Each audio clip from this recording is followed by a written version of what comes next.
Welcome, Folkaloos! Welcome. My name is Vanessa Y. Rogers, and I'm your hostess of Fabric of Folklore, the podcast where we unravel the mysteries of folklore.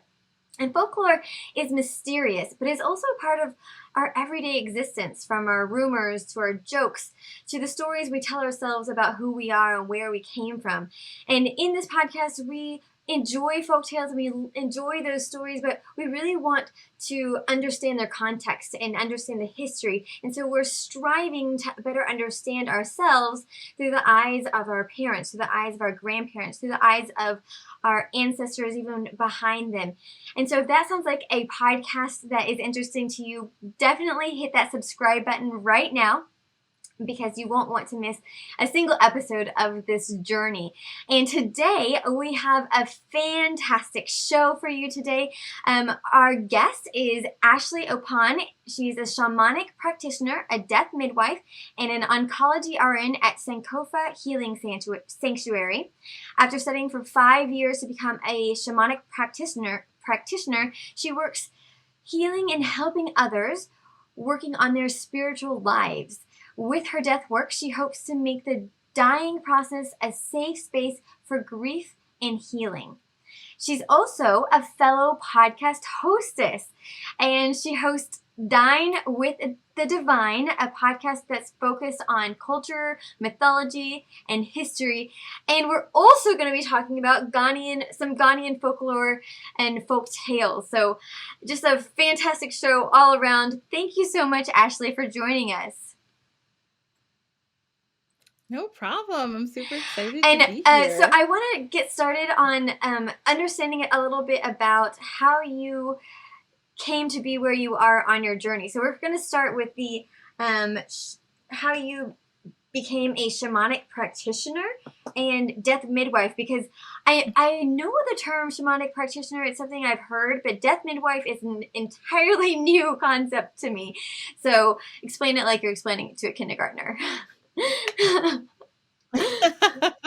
No problem. So since I was young, I was always really interested in religion. I started with that. I grew up Catholic. I grew up going to church with my dad. And I always really loved like the ritual around it and all like the colors and how every color meant something different and the holidays and everything like that. I was always super like into that. So and then I just started thinking like I had a lot of magical thinking when I was young. Like I would collect rainwater and I would say it was special and I could do things with it. Like I was just that kind of Wait, kid. So when I got older, I things did really you do with your loved. rainwater? Oh, I don't know, but I was convinced that I like could take rainwater in a shell. Like I used to love to collect shells. So I used to collect all these like random clam shells and collect rainwater, and then I would like talk to the rainwater. And I'd be like, this water is now magic water. And like I just convinced myself that it was. And like I don't know, I would put it in places, I would put it in little jars and little cups and keep it places. I don't know. I love that. I love that. And I also I loved reading about different religions. I was just like fascinated by the way people believe and like what their stories were.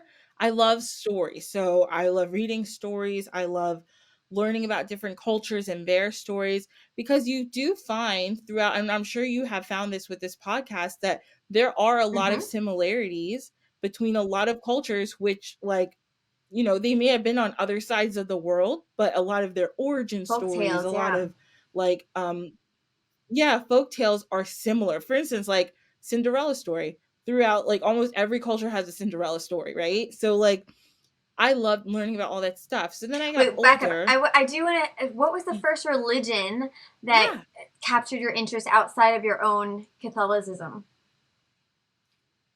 Yeah, Buddhism. I always say I'm like, I used to be like a just the tip religion person. Like I would like always just like, I was constantly like dipping my toe and everything. And like one week I'd be like, I think I'm gonna be a Buddhist, and my mom's like, all right, like like every week. And one week I was like, I think I'm gonna be a Rastafarian. She's like, that's great. Like I would just change all the time. But Buddhism was like Buddhism captured me first. I remember there's a book, and I think it was by the Buddhist monk. I forget his name, but he's Vietnamese and he recently passed away. But he wrote a book, I think, like something about how Buddha and Uh-huh. Christ were like similar.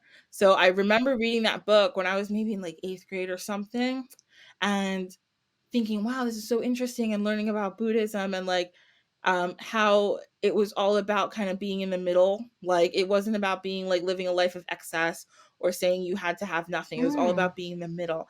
And I love that yeah, I love that concept of just like you just have to like do good things, and then you're going to get to a place where you're going to be so enlightened, you're going to understand so much that you're, and I also kind of believed in Mm-hmm. reincarnation a little bit, that you'll never have to reincarnate, like you'll just Mm-hmm. be fine after that. So I always thought those Mm-hmm. concepts were really interesting.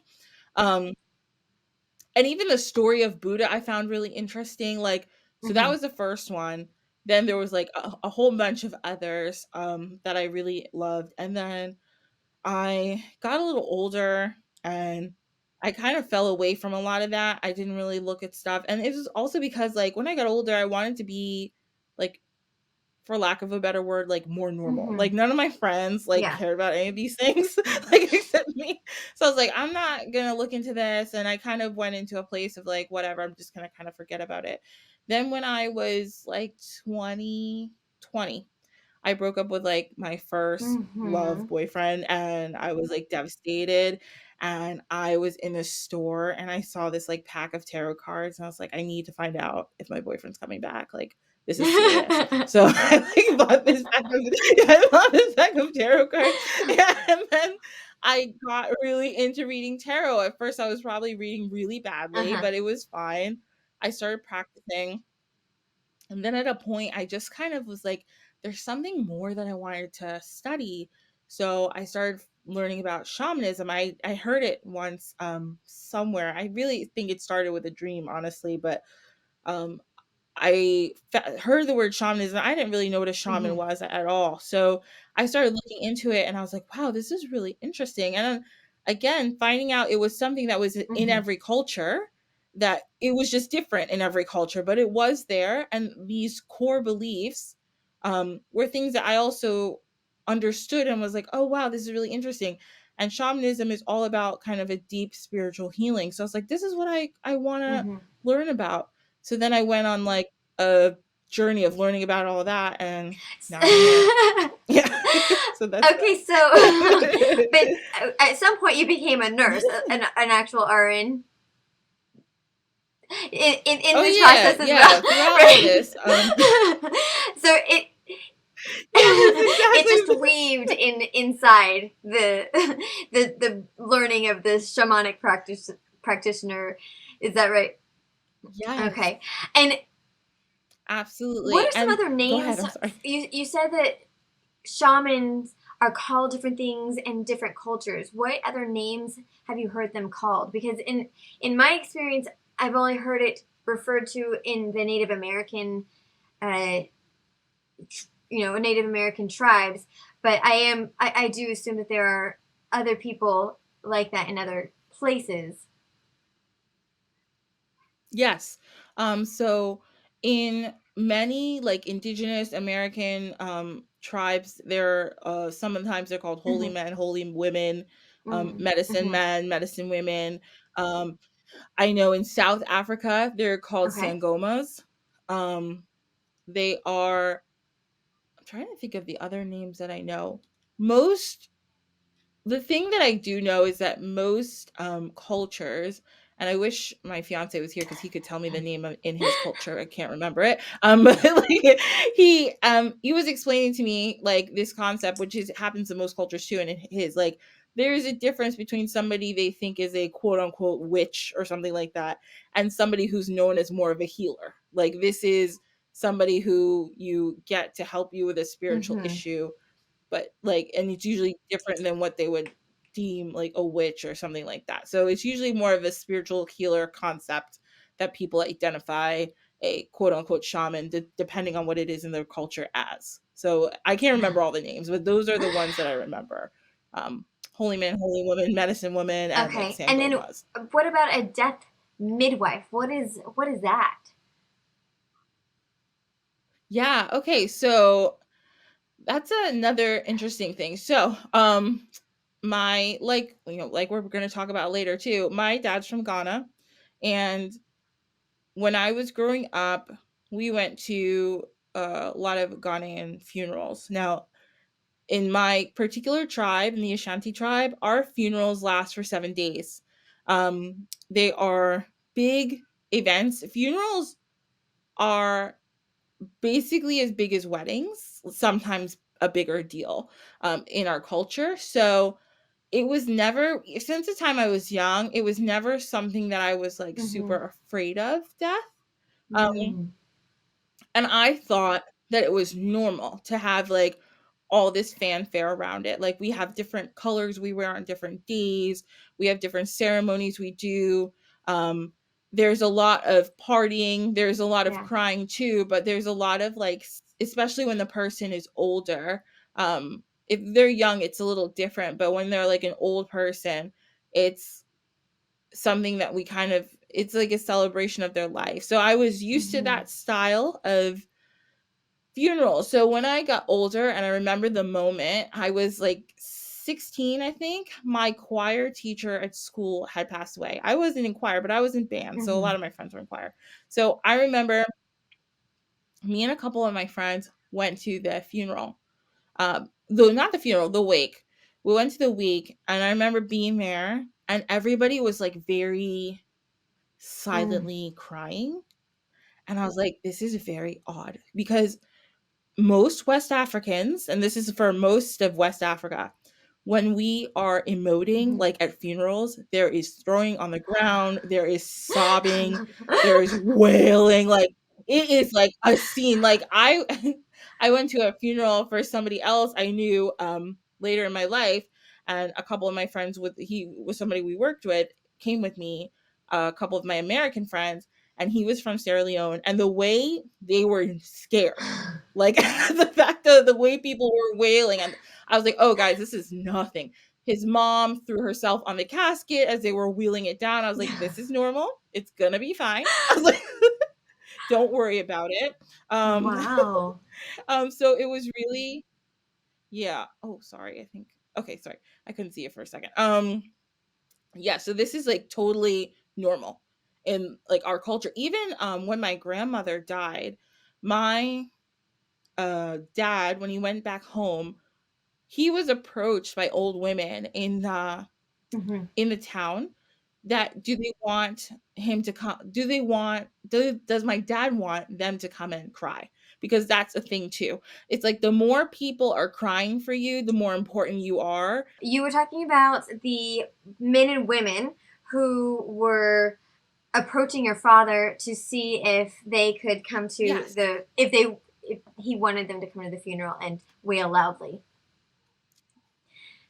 Yes, exactly. So, yes, it's a thing. Women will come and ask you, especially old women, if they can come and cry. So, this is Mm-hmm. just like a normal thing. So, I say all this to say that when I found out that, like, in this culture, it's very different. It was the first time I went to an American funeral when I was a teenager.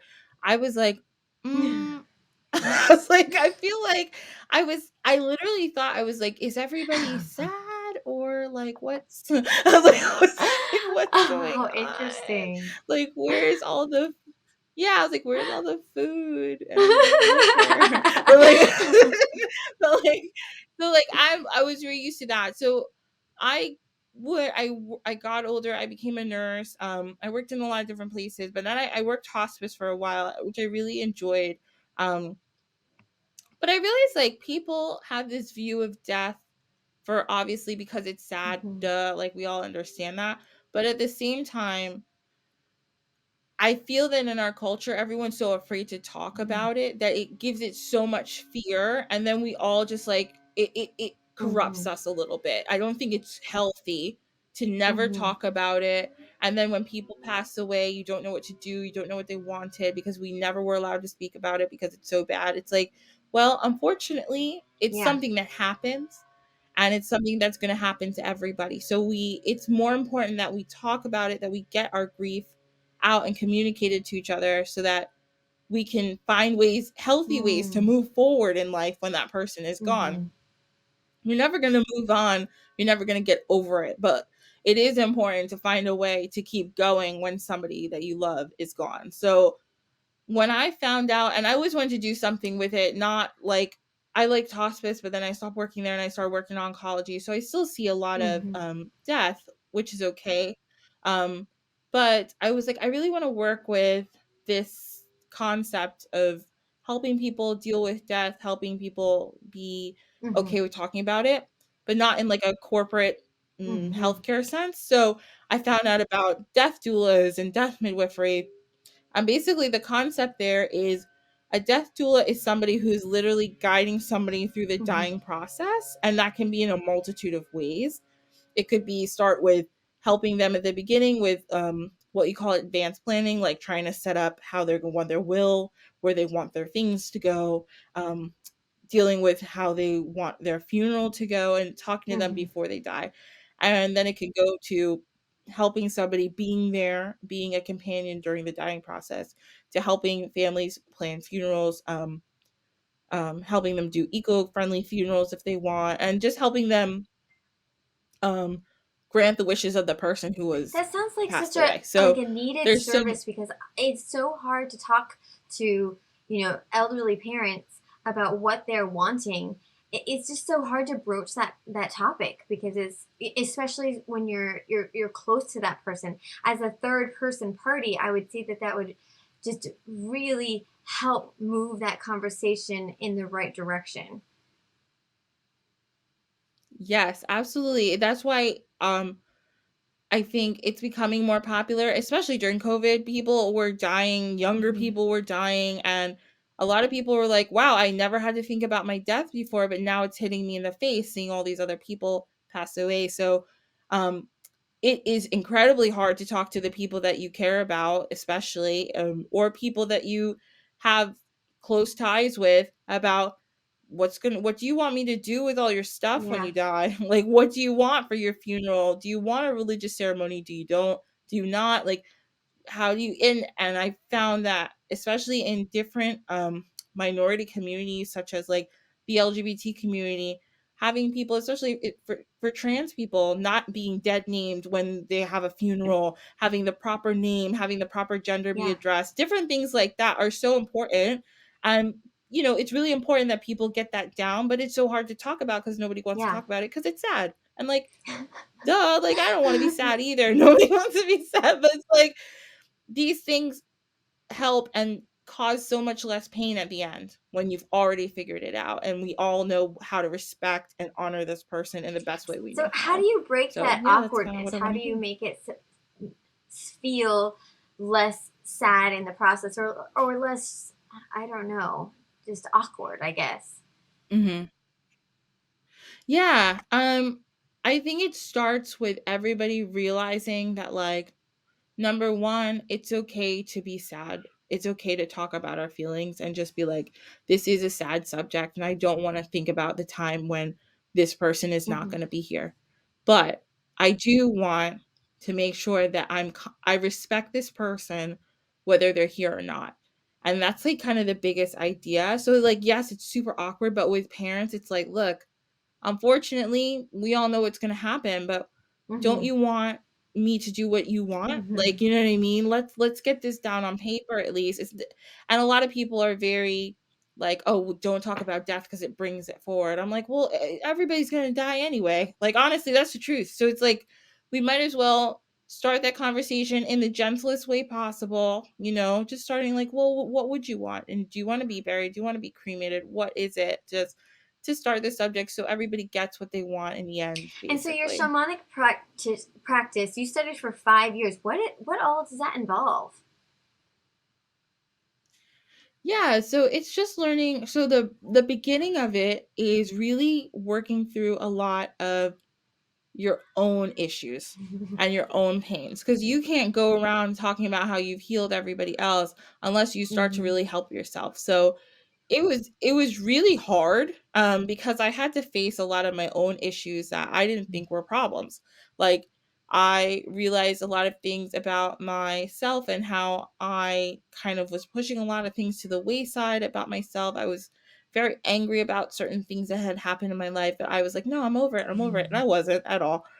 So broaching those things was the first attempt, like, start of it. Also, it's like learning about different things in the world, different elements, different ways you can help people spiritually, connecting a lot with like different spiritual concepts. So it's a lot of that. And then after you work with yourself, then you start to learn how to work with others, how to work with other people, and how to deal with their issues, and constantly also make sure that you're keeping yourself in a middle ground, keeping your ego at bay instead of, thinking you're doing it. But yeah, learning just how to deal with other people and how to help them spiritually. So it takes a long time.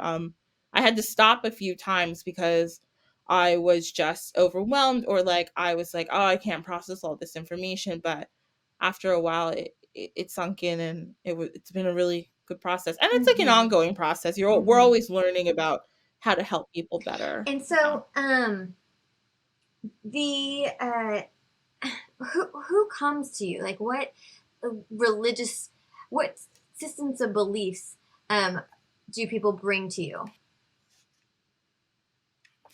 Um So people bring all sorts of different systems of belief. I've dealt with people who consider themselves Christians. I've dealt with people who consider themselves Hindu, Jewish, Muslim, like people who just consider themselves, or people who are agnostic. I don't really know if I even believe in all this, but I'm having this Mm-hmm. sort of problem. So maybe this could Mm-hmm. help. Like, you know, um different religions, different kind of spiritual paths, people who believe in, indigenous beliefs of different countries, Norse beliefs, Germanic beliefs, that kind of thing. Like, anybody can come see somebody because they're having a spiritual problem.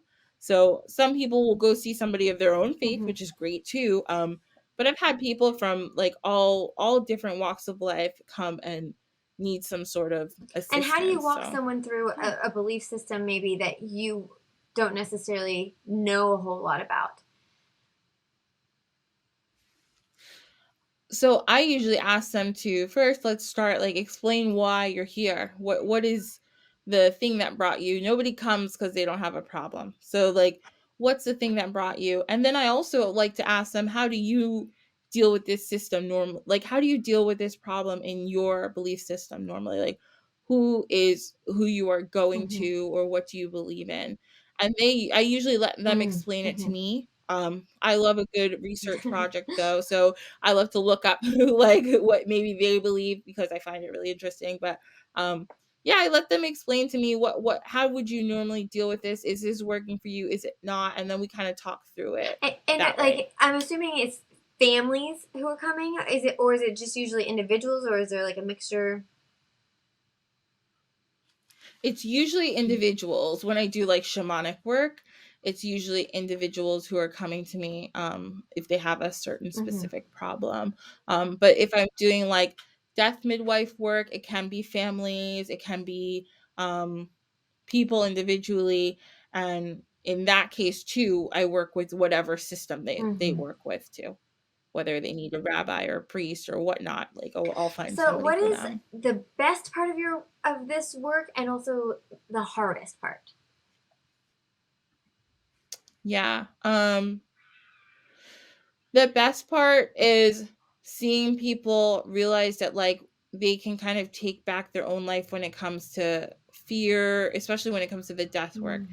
When you see that people can take control, one of the biggest things, especially I learned like when I was working hospice, and I see this in oncology too, is people, the loss of control is the hardest part for people to deal with sometimes. Mm-hmm. Like, I am this person who always did this by myself, and now I can't, and I need a lot of help. And this is really frightening. But when people say, like, oh, I can actually take control of how I'm gonna die, I can actually look at this and be like, no, no, no, this is what I want. This is how I want it to be.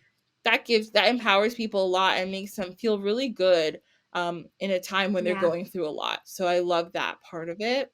Um, the worst, or the challenging part is, number one, I don't like getting to know somebody and then they pass Mm. away sucks. That's not great.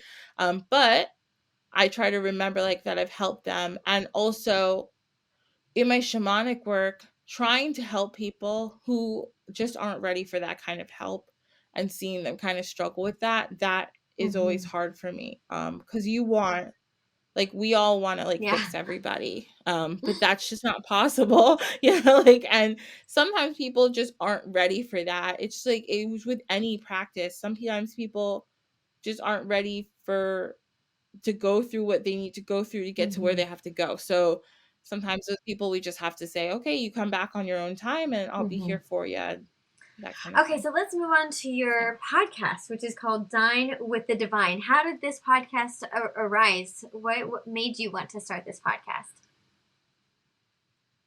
Yeah. So I love, well, like you, I love folk tales. I love mythology.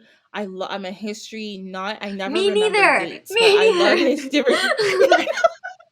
I'm terrible with dates. I'll be like, I don't know, sometime Yeah. in the 1600s, maybe. I'm not sure. But like I love history. And I love mythology. I'm obsessed with mythology.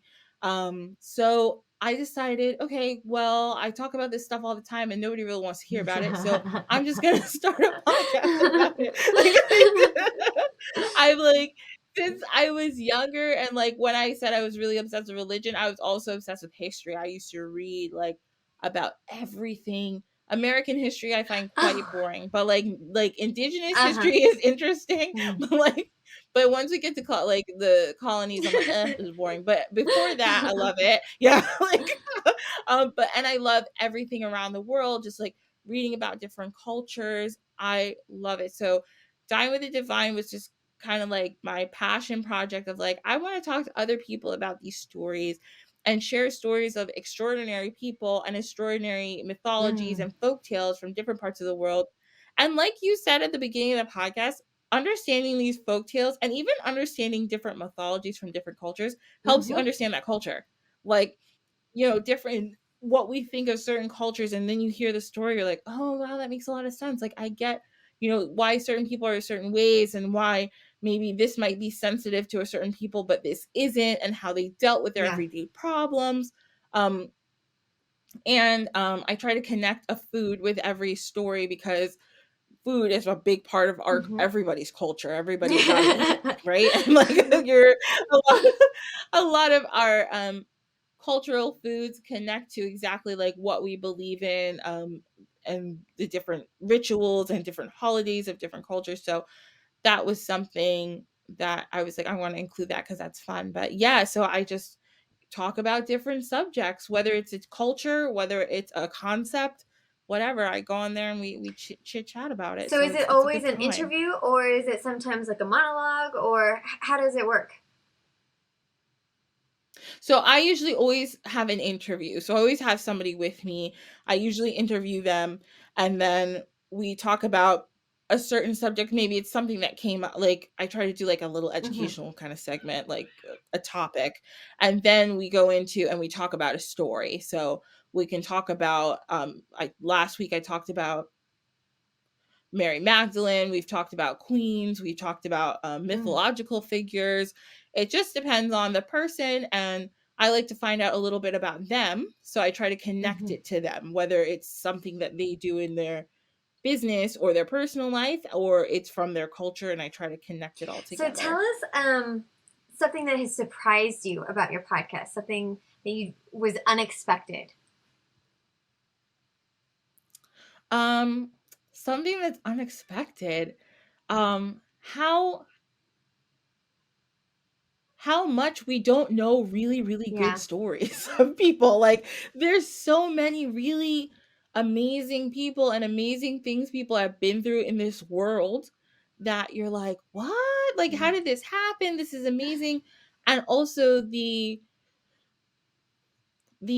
how some of these stories Yeah. endure throughout time, like some of these really interesting stories of mythology and folklore that have gone through time, and to the point that people don't know where this Yeah. story came from, but they know that this story is from here, and this has just been the story forever. And I just find it so interesting that through oral tradition and through all wars and different places being colonized by whomever, a lot of these stories have survived. And I just find it actually sometimes gives me goosebumps to think that, like, man, these are the people who told these stories thousands of years ago. I'm telling their story. Yeah. And I'm sure you might feel the same way too. Like, I'm telling the story of somebody who 2000 years ago may have been sitting in front of a bunch of kids in a campfire telling the same story, and like I get to help those people continue that tradition, and Yeah. that is so cool. That's amazing. So, do you have a favorite story that you've heard on your podcast that you maybe didn't know about? um let's see, one of my favorite stories is well, this is a story of a real person who lived. Her name was Olga of Kiev. Well, Olga of Kiev, excuse me, we say the Uh-huh. Ukrainian way. This woman, she was born in like the early 900s, and she got revenge for after her husband was killed on this group that lived next to her group. So she was part of this group called the Kievan Rus, and next to her group was this other group, and they killed her husband during a war. So she got revenge on them like 3 different times and basically wiped out their whole group. And as like terrible as it is, it's actually a crazy, amazing story of endurance. And at the end of the story, more stuff happens, but she ends up actually becoming a Wow. saint, and she is a saint currently. Yeah, in the Catholic Roman Catholic Church and in the Eastern Orthodox Church, this woman is a saint, and it's just like an insane story. And one of my other favorite stories is, I haven't told this story but yet, but I will. Is a story of like Sherazade, because when it comes to folk tales, she's like one of the first people I think of. Sherazade is the woman who told 1001 Arabian Nights. Like that story is basically Okay. her narration, and just hearing her story about her is so cool. So like that's a story that I think I'm gonna be telling soon, and The I'm very author excited about it. herself. So yeah. Okay. Yes. Yes, she was the one who, just the story of how she ended up telling these stories is an interesting I didn't story. realize it was a woman It's who interesting. had, and she was she the one who wrote it into a book? I'm not sure if she wrote it, but she is credited with telling the stories. Interesting. And it's like, yeah, it's a really interesting story on why she was even telling the stories in the first place. It's pretty cool. And in there you have like Mhm. Alibaba and the 40 Thieves and the original Aladdin story, which is actually to me way better than Disney Aladdin. It's like really interesting. And actually, the original Aladdin story originates in like Western China, not in Persia. So it's kind of interesting. Like, so I learned about that. I was like, Yeah, oh, this is so cool. I There's just so I many good read stories. the Yeah. book recently, and it kept saying China, and I was very confused. I was like, I thought this was about Arabia. I don't understand why are we talking about China? And so yes, I know. because I was listening to it, and I was like, I don't understand what's happening. So yes, I had that moment as well. And the story that you mentioned Yes. before, Olga of Kiev, is that what? Olga of did Yes. she have two daughters that were hatched out of an egg out of eggs? No, no. No, she didn't. She had Okay. one son.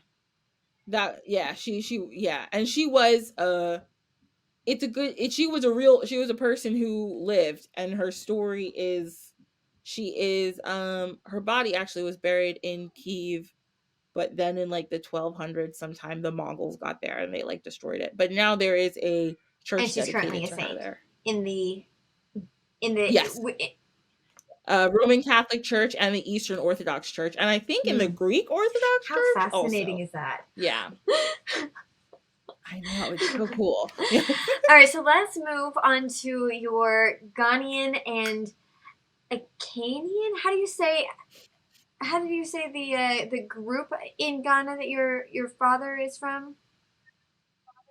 Yeah, so the Akan people are like kind of a big group, but I probably will end up saying Okay. Ashanti a lot because that's our tribe's name is the Ashanti people. The Akan people are like kind of a big group, but Anansi stories are from the bigger group. So you can kind of use them Okay. interchangeably a little bit. And so your Yeah. father is from But Ghana. And when yes, did he yes, he's from immigrate? Ghana. He came here in the 70s to go to school, to go to college. And then he just ended up staying here. My mom is originally from England and she came here and they Oh, met so both here your and then they parents are both from out of ended the up staying US here. and they ended up here. Yes, yeah. My mom's from England and then whole my grandfather, my mom's dad, he's from Jamaica. So that's So my whole ethnic background. you have a lot of space to roam in your history finding of your own Yes, history. yes. How fascinating. So what was, I guess, tell us a little bit about their experience immigrating into the U.S. about how their culture shock went and how they found the U.S. and if what they liked about it or just give us a kind of an overall experience of their immigration. Sure. Um, my dad, I know from the stories he told, my dad like seemed like he was having a great time. He came here for school and then just stayed. He traveled all around the US, but he ended up living in Harlem for a while during the 70s, which sounded actually kind of scary, but he made it, so it's fine. But, and my dad's best friend actually ended up being here too, so like they're besties. They've been together ever since. But my mom actually came here on vacation, and that's when she met my dad. And one thing, because my mom grew up in England, she was like, wow, I really loved how much the sun Yeah. shone here. Like the sun was just always shining and it didn't rain every day. She's like, and it was cool. And then she had like a boyfriend. It was my dad. So then she just decided to stay. And actually at that point, my grandfather had moved back to Jamaica because he was like, well, I'm old now and all my kids are grown and out of the house and I want to go back to the sunshine too. So he like went, so he went back to live in Jamaica. So my mom, like some of my mom's other siblings still lived in England, but she was like, all right, I guess I'll just hang out here. I think the one thing that my mom has said and my dad has said, like, it's not as easy to find like a big community in Mm. America. People are a lot more like individual, like they kind of stick to Mm. themselves. Like towns and stuff aren't usually big communities the way they are in these Mm-hmm. other places. Um and more so I found that my dad would say that like the community aspect of it was Mm-hmm. very different. But my dad, when he was living in New York and when he lived in Washington, D.C., they both lived there for a while. Well, actually, my mom met my dad and they were living in Washington, D.C., but my dad found his kind of a lot of Ghanaian people there that he would hang out with. And then some of his cousins actually ended up moving to the D.C. area. So Yeah. that was good for him. Both my parents, yeah, they just decided to stay. I think my dad really he missed home in a way, but I think it helped that a lot of his Mm. family was here, so it made it a lot easier for him. And my mom, same. I think she like missed home a little bit, but she always be like, yeah, I found like there was more to do here than it was like in Mm-hmm. her small town Who in did the England. cooking? So Did you have more yeah. Ghanaian food or more Jamaican food or more English food? Who who was in charge of the kitchen? English food, yeah, I know. Like, so we never had like a lot of English food because my mom is like, English food is like weird. I don't know, and I shouldn't say that. No offense to anybody. But like, it's like very simple. But my mom always cooked a lot of like Mm-hmm. Jamaican food. And then my dad always cooked a lot of Ghanaian food. So that's what I mostly grew up on. And then my mom like would learn how to make like certain other things. So she's like, well, I don't want you to go to school and like your friends think you don't eat American food. So like she like make like spaghetti and meat sauce and like lasagnas. Like, so that was like my mom's big thing, was like trying, but mostly she made a lot of rice and peas and curry chicken and jerk chicken and stuff like that. Yeah. That makes my mouth water. Yeah, and my dad knows how to cook no American food, so he only cooked Ghanaian food. Yeah. So how do you feel like their immigrant experience affected you as a first generation American? I assume that you were born here. Mm-hmm. Yes, I was born here. I think I was lucky in a way to like see the world a little bit differently. My parents were really big on me like knowing where I came from and being really proud of it. So I feel like I was always like, this is how you do this and this is how we do this. But they also like wanted me obviously to like, I was American, like, so I grew up here, so I did things the way Americans did, and I feel like I introduced them to a lot of different things. But I feel like I carried a lot of pride. I still do my whole life about like, well, this is where like my family's from, and this is like who we are, and this is like our tradition. So I think and it's been something I have fun with introducing to other people. It's, once in a while, I didn't really get a lot of flack from about it, but like I get comments like, "Oh, your dad talks funny." And I'm like, "Oh, stop it!" That's just the way he talks. Like little things, but it wasn't too bad in that way. But I just think it gave me a really good sense of like being proud of like being where I'm from and being almost like their representative in Yeah. the United States of like, this is who we are. Yeah. So I really So enjoyed tell that. us one of your favorite Ashanti stories, folklore stories. Yeah. Sure. So so in a lot of Ashanti folk tales, a big character is Anansi the spider. So when I was growing up, I always heard Anansi the spider stories. My dad told me. My dad is a really good storyteller, and he knows a lot of these stories just out of his head. Like he just remembers them. So um I loved, and I like some of the stories I wish I could remember off the top of my head, but sometimes I don't remember all of them. But I love hearing stories. So basically, I'll give you the gist though. Anansi the spider is a spider. He's a small little animal, but the thing about him is that he's a trickster. So he's out here causing problems a lot of the time, but he also is really, really smart. So a lot of the stories about Anansi the spider are him tricking people, but it's usually like at the end for like the better good, or he gets in trouble for tricking people. So it's not like he's not just like outwardly bad and never learning his lesson. He's just usually trying to get out of doing a lot of work.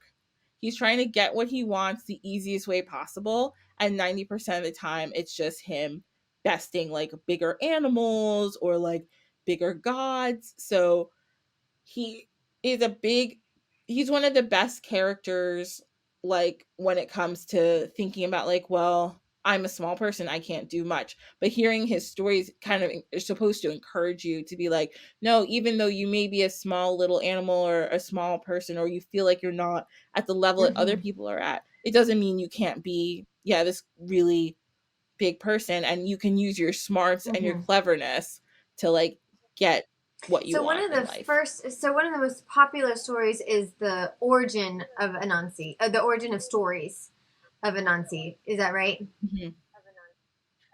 Yes, that is Can, a really popular story about how he like can you give got the us a little stories. rundown of that one? Sure.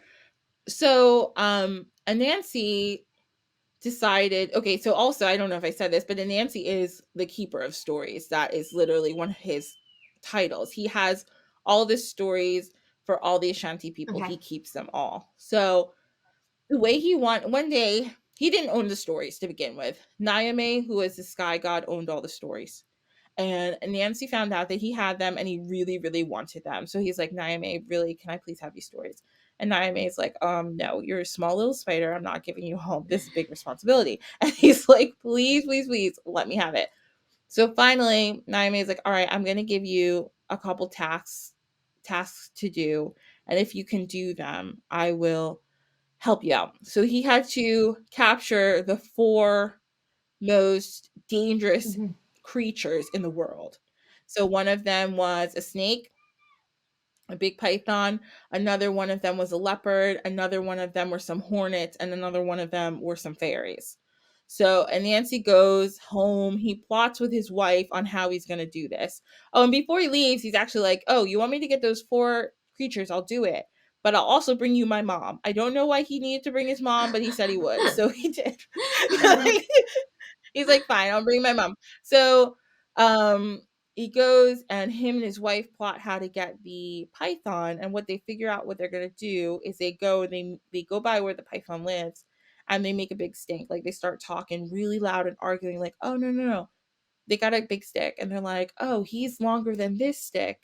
And then Nancy's like, "No, he's not." And his wife's like, "Yes, he is." So the python comes out, and he's like, "Well, what are you guys arguing about?" They're like, "Well, how big are you? We want to see if you're as big as a stick." And he's like, "Oh, I'm way bigger than that stick." So he stretches himself out, and then they end up tying him to the stick and they carry him off. So then the next was the leopard. And Nancy goes, he makes a big hole in the ground. The leopard falls into it, and he's crying, asking Nancy, "Please, please help me." And Nancy's like, "Well, I can't help you because you're going to eat me if you get out of that hole." And he's like, "No, no, no, I'm not going to eat you." So he starts to help him out, but then he bonks him on the head. He doesn't kill him. He just he just bonks him on the head, and he passes out. And then Nancy picks up his body and drags him over to Niamey again.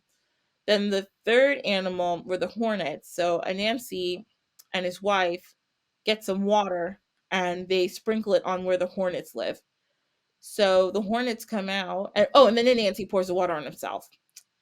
The hornets come out and they're like, "Anansi, what are you doing?" He's like, "Oh my God, it's raining so hard." And they're like, "What?" He's like, "Didn't you feel the rain?" And they're like, "Oh, yeah, yeah, true, true." He's like, "Come in this." He has a big gourd. So they're like, "Come in my gourd and stay in there, and then I'll protect you for the rain so you guys don't get beaten down in the rain." And they're like, "Oh my God, Nancy thinks you're the best." So they put him, they all go in this gourd, and then Nancy captures them, closes the gourd, and takes them over. So then the last one is these fairies that he has to capture. Now they're the hardest ones to get, but he figures out a really good plan. So we have these dolls. They're called Akuna dolls, or people know them as fertility dolls. The folklore with that actually is that if somebody wants to have a baby, they take one of these fertility dolls and they treat them as a baby, literally feed them, put them to bed, everything, and it will have that person be able Wow, to get pregnant. interesting. That's why they call them Hmm. fertility dolls. Yeah, yeah, it's pretty cool. Um, so that's been like a long traditional thing. So he uses one of these dolls, puts it up against a tree, covers it with like sap from a tree, and these and put some what we call yam. It's yams look like baked potatoes, but like they're kind of harder. They look like Okay. logs, and you can strip it and eat it. It's a starchy food that we usually eat with soup and different stews. So he crushes it up and puts it next to this fairy tree with this doll covered in sap. So the dolls see the food and the fairies see the doll and the food and think that the doll is a person. So the fairies come over to the doll and they're talking to the doll and they're like, "Oh, can we have some?" And he has strings. So he's moving the doll's head like Uh-huh. the doll's saying yes. So they start eating. Then the fairy's like, can I invite my sisters?" And the doll moves its head like yes. So the fairy invites her sisters. They all start eating. Then afterwards, the fairy's like, "Thank you so much." But the doll doesn't Uh-huh. speak because it's a doll. Then the fairy's like, "I said thank you." And the doll doesn't move. And then the fairy gets mad. So she slaps the doll and her hand gets stuck. Then the other fairies try to help her and then they end up getting stuck. Then Anansi catches all of them and takes them to Niamey. Then he goes gets his mom because he said he was going to do that. And he gets his mom, and they all go there. And Naomi is like, "Wow, I really did not expect this to happen." So he gets them all together. Um, and Naomi is like, "Okay, great, you can be the keeper of stories." And then from that time on, he was the keeper of stories for the whole tribe and And do forever you and feel like ever. there's a significance to this story? Is there like is there something that people take away from this story besides just entertainment? Yeah. Number one, the fact that Anansi was able to best Mm-hmm. all these animals and like these bigger Mm-hmm. entities than himself, I think is something that people really love to take away from Anansi stories. And actually, Anansi stories are throughout the African diaspora in the islands in southern United States, in parts of like places like Guyana, different places throughout where the slave trade happened because of Anansi's prevalence in like Mm-hmm. Ghanaian culture. These stories kind of persisted because people were going through a lot at that time when these, and they remembered these stories, and I think it Mm-hmm. helped them cope. Like, yes, we're in this terrible predicament and we're away from where we wish we were, but we have these stories about this little spider who got through so much and he ended up being a god, a sense. Like, um that's how important he is to the Ashanti people, is that he's literally a god. He keeps all of our stories and our history in his own head. With So I think that gave Were there people a lot of any hope. stories that kind of developed here in the States amongst the enslaved people once they got here? Did that story at all evolve to kind of represent their experience? So actually, yes, I can't remember off the top of my head of the stories, but especially in places like Jamaica, where outside of Ghana, there's the biggest concentration of Ashanti and Mm-hmm. Akan people. They were mostly in Jamaica. So a lot of the stories told in Jamaica have to then do with the culture of the island and the things they had on the island. So when they retell the stories, they may have to do with different foods, or they may have to do with different Mm-hmm. drinks that they have that weren't, indigenous to Ghana, but they had once they were in Jamaica. So the story started to change a little bit. There are stories that involve, they talk about master said this or Mm-hmm. master said that, um, in different parts. So yes, they brought the stories with them, but then I think to Right. be relatable, they ended up changing a lot of those things, so that they could still keep telling them and everybody would understand what they And were I like talking the about. incorporation that it wasn't just the male spider, but also his wife and also his mother. So, is there, a deeper meaning there that there was also two strong females involved in this story? Yeah, so a lot of not only a con culture, but a lot of West African cultures are uh matriarchal. Like a lot of things are passed down through the Okay. lines of women. And So, like, while what would be an example? Like sometimes, property and land and names, or all those things? Okay. yeah, yeah, names, property, land, a lot of those things were passed down through female lines. Even if you um married, it's similar, like in like Jewish tradition, like if your mom's Jewish but your dad isn't, you're Mm-hmm. still Jewish technically. Like that's how they say it. So it's kind of like that. Like if you had somebody from two different tribes that got married, you really identified usually with the tribe of the woman more than the man, because the woman is technically the one who Mm-hmm. gave birth to you. So I think having a lot of help from women was a big theme. Also, there is and again, I'm terrible with dates, but in particular in Ashanti culture, we have a woman named Ya Asantua, who was basically like, I always compare her to like the Joan of Arc of like Mm-hmm. Ashanti people. She was a queen mother who basically defended. We have another folk tale kind of from Ashanti people. Is there something in the Ashanti kingdom called the Golden Stool?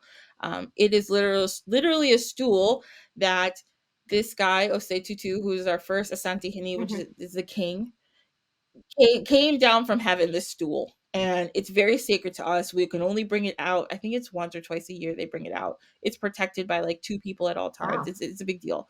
So yeah, so when the British came and when they invaded Ghana, I think it's like the 1700s, 1800s. Again, I'm terrible. They wanted to sit on the stool, which was like a total insult. This stool is supposed to represent like our people, and basically, if somebody takes it or destroys it, like it's supposed to be the end of Ashanti people. Um, So they wanted to sit on it, and we were like, you can't sit on it. And they're like, but why not? We're like, nah, because it's really secret. So they super disrespected us. So we had like started a whole war with them Uh-huh. about it. And all the men went to war, and Ya Santua, who was the queen mother, oh, and they kidnapped the king at the time. She was a queen mother, so she was ruling, and she was encouraging all the men to go to war. She actually told the women in the different towns, if a man doesn't want to go to war, you got to like kind of berate him. Like you have to kind of make fun of him to make him feel bad. like, because he should be Yeah. fighting for his people. Um, so she did all this. She taught women to fight. She gave them weapons. So I think in the culture it's been very like, I think in the past maybe women were a little subservient, but as things went on, I think it became a more Hmm. matriarchal culture, and women became really important to all these stories. And women were the primary providers in terms of cooking and taking Hmm. care of the family. So I think that's one thing Ashanti people are really good at, is recognizing that women were really important in their roles.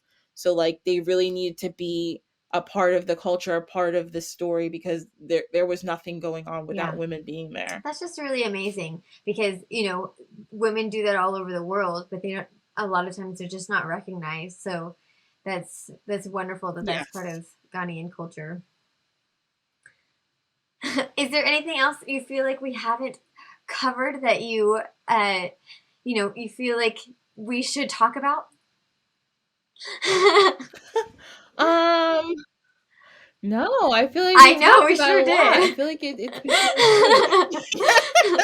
Well, thank you so much for joining us. I really appreciate you coming on the show. Absolutely. Thank you so much. Thank you for having me. This And has thank been you, great. Focaloos.